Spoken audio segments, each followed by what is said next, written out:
Hello friends, welcome to all educate academy. इस भाग में आप सभी का स्वागत है। मैं हूं अविनाश कुमार। आज हम लोग बात करने वाले हैं वैसे कैंडिडेट जिन्होंने बीटेक एमटेक विदाउट बीएड की है उनके बारे में।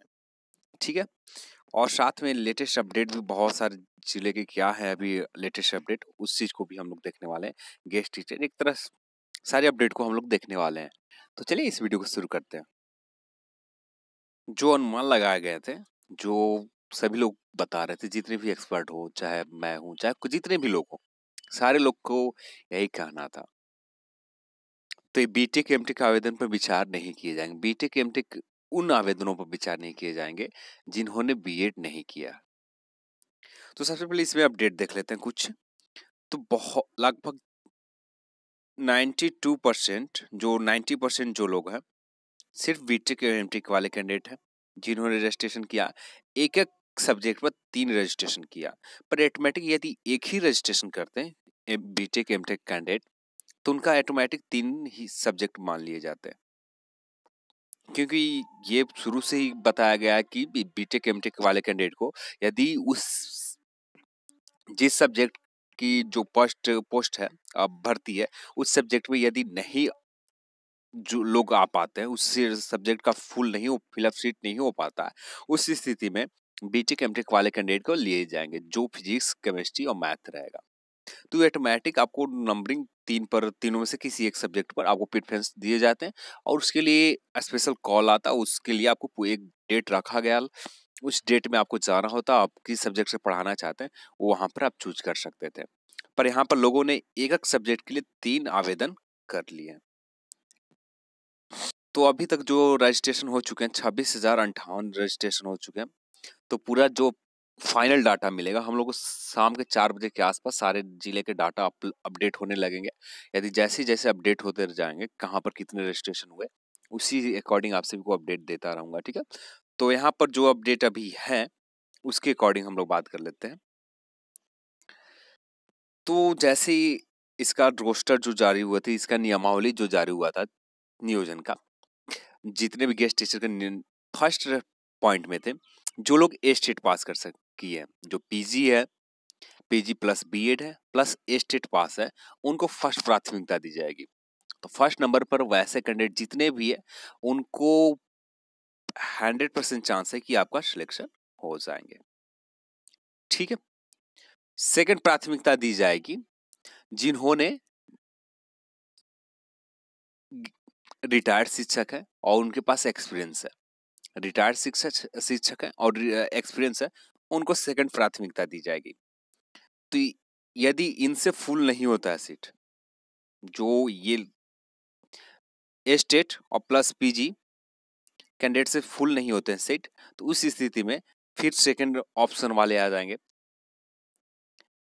तो यहां पर भी इनको लिया जाएगा, इनको मेरिट में शामिल किया जाएगा। और थर्ड ऑप्शन थे PG plus BEd. BEd a candidate जितने भी पीजी प्लस बीएड वाले कैंडिडेट है वो आ जाएंगे थर्ड में। तीसरे नंबर में ये आ जाएंगे और तीसरे नंबर में आने के बाद अब जो बचे चौथे नंबर में बीटेक एमटेक वाले। अब बीटेक एमटेक वाले में भी इसमें उसी कैंडिडेट को लिए जाएंगे जिन्होंने जिन्होंने प्लस बीएड है, और जिनके पास बीएड नहीं है तो मेरिट लिस्ट में शामिल नहीं किए जाएंगे। तो जिनके पास बीएड है, जो एमटेक किए हैं, बीटेक किए हैं, बीएड है, तो तीसरे नंबर के साथ इनके भी मेरिट लिस्ट में शामिल कर लिए जाएंगे। अब इनका मेरिट यदि कुछ लोगों को हो सकता है बन भी सकते हैं, मेरिट लिस्ट में नाम आ सकते हैं। कुछ जिलों में ऐसा हो सकता है, पर कुछ जिलों में ऐसा होने के बहुत कम चांसेस है। जैसे पटना की ही बात कर लें तो वहां पर भी ऐसे बहुत सारे लोग हैं जिनके पास उसी सब्जेक्ट में मास्टर डिग्री या पीजी की है, पोस्ट ग्रेजुएट है और साथ में बीएड भी है, साथ में एस्टेट भी कल पास कर चुके हैं वो सब्जेक्ट में, तो उनको फर्स्ट प्रेफरेंस दी जाएगी। और सीट वैकेंसी बहुत कम है, तो फर्स्ट प्रेफरेंस से ही कुछ ही लोग होंगे। तो उसी स्थिति से फिर नीचे आते हैं, कुछ लोग ऐसे भी होंगे जो रिटायर्ड हैं, तो उन्हीं से फुल हो जाते हैं। तो ये बीटेक एमटेक वाले को लिया ही नहीं जाएगा, इनका अनुमोदन किया ही शामिल ही नहीं किया जाएगा। अब आते हैं तो कुछ और चल रहे हैं, जैसे बीटेक या एमटेक वाले कैसे पढ़ा सकते हैं तीनों सब्जेक्ट। विद्यालय अतिथि शिक्षक बहाली में कई लोग सवाल खड़े कर दिए हैं, जिसमें फिजिक्स, केमिस्ट्री, मैथ विषय से पीजी ऑनर्स करने वाले जितने भी स्टूडेंट थे, उन्होंने विरोध कर रहे हैं कि छात्रों का कहना है कि विभाग किस आधार पर उनके सब्जेक्ट के चयन करेगी, जबकि बीटेक एमटेक छात्र 3 सब विषय के लिए फॉर्म भर रहे हैं और अगर बीएड भी किए रहेंगे तो उनका सब्जेक्ट का चयन कैसे होगा। छात्रों ने कहा कि अधिसूचना में 4 नंबर पर जो बात कही गई है, एमटेक बीटेक योग्यताधारी बीएड पर शिक्षित उम्मीदवार को गणित, भौतिकी, रसायन शास्त्र विषय के लिए उपरोक्त में से तीनों योग्य अभ्यर्थी को अनुपलब्धता की स्थिति में मेधा सूची में शामिल किए जाएंगे, बिल्कुल ही गलत है। तो कुछ लोग इसका विरोध भी कर रहे हैं। अब आते हैं, तो यहाँ पर सबसे बड़ी खबर उनके लिए है जिन्होंने बीएड नहीं किए। बिना बीएड के जितने भी रजिस्ट्रेशन किए हैं सभी लोग को आवेदन रद्द की जा रही है। ये अभी पटना रीजन के अपडेट है, पर मैक्सिमम जिले की भी स्थिति यही हाल है। जहां पर मैक्सिमम सभी जिले में स्थिति जो है यही हाल है। मैक्सिमम लोग बीटेक एमटेक वाले रजिस्ट्रेशन कर लिए हैं, पर जो बचे हुए सीट कुछ जो 10%, कहीं 10%, कहीं 8% जो लोग हैं, जहाँ पर विदाउट बीटेक जिन्होंने पीजी किया है प्लस एस्टेट किया है प्लस बीएड है, वो लोग एलिजिबल हो जा रहे हैं। और उसके बाद योग्यताधारी जिन्होंने एक्सपीरियंस है, जो 65 वर्ष से रिटायर्ड शिक्षक है, वो आ जा रहे हैं। थर्ड ऑप्शन में जो पीजी प्लस बीएड है, ये आ जा रहे हैं। तो तीनों ऑप्शन में आने के बाद ये जो बिना बीएड और एमटेक डिग्री धारक है, मैक्सिमम जिले में ये सारे जगह रद्द हो सकते हैं। पर पटना में तो आप श्योर रहें कि जिन्होंने बिना बीएड एमटेक आवेदन कर चुके हैं, उनकी रजिस्ट्रेशन रद्द कर दी जाएगी, उनकी मेरिट लिस्ट में काउंट नहीं किए जाएंगे। बीटेक और एमटेक वाले वही लोग यहाँ काउंट होंगे जिन्होंने बीएड किया है। अब आते हैं, बीएड अनिवार्य, इसके बिना आवेदन पर विचार नहीं, ये अशोक कुमार डीईओ का कहना है, माध्यमिक शिक्षा पटना। तो ये डीईओ को कहना है बीएड इसके बिना आवेदन अस्वीकार विचार नहीं होंगे।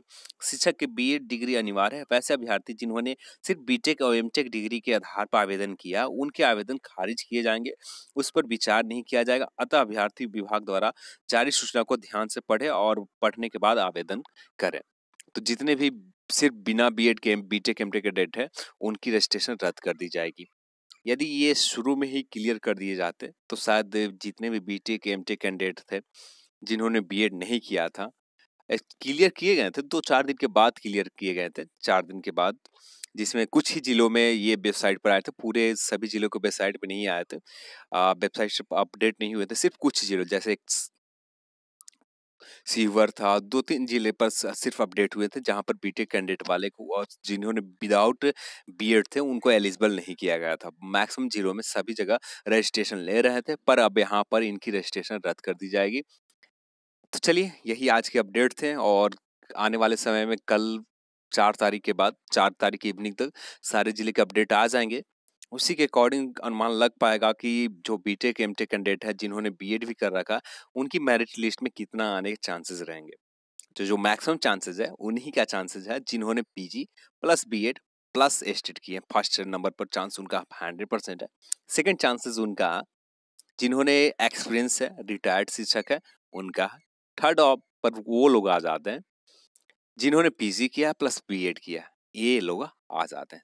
फोर्थ नंबर पर उन्हीं के चांसेस है जिन्होंने बीएड या एमटेक किया और साथ में बीएड किया। ये लोग मैक्सिमम चांसेस रहेंगे कि इनका मेरिट लिस्ट में आ सकते हैं। पर वो लोग जो कैंडिडेट एमटेक और बीटेक सिर्फ किया है, इनको मेरिट लिस्ट में शामिल भी नहीं किया जाएगा। ये पटना रीजन का अपडेट है, पर मैक्सिमम जिले के भी यही हाल रहने वाले हैं। तो चलिए, आज की वीडियो में बसते हैं। इस वीडियो को देखने के लिए आप सभी को बहुत बहुत धन्यवाद। जय हिंद, जय भारत।